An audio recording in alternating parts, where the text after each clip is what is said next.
আলাইহি ওয়াসাল্লাম বলেছেন, আমার প্রত্যেক উম্মতের গুনাহ মাফ হবে, তবে যে গুনাহ করে বলে বেড়ায় তার গুনাহ মাফ হবে না। সহিহ বুখারী হাদিস নম্বর 5643। নম্বর 2, যে ব্যক্তি দুনিয়াতে কোনো ব্যক্তির দোষ ত্রুটি গোপন রাখবে, কিয়ামতের দিন আল্লাহ তাআলাও তার ত্রুটি গোপন রাখবেন। সহিহ মুসলিম হাদিস নম্বর 6392।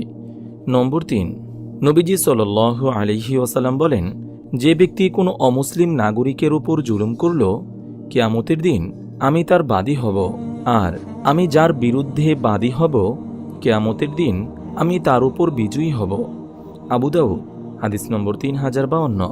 নম্বর 4, যারা আমার সুন্নতের প্রতি বিরাগ পোষণ অর্থাৎ অনীহা প্রকাশ করবে, তারা আমার উম্মতের অন্তর্ভুক্ত নয়।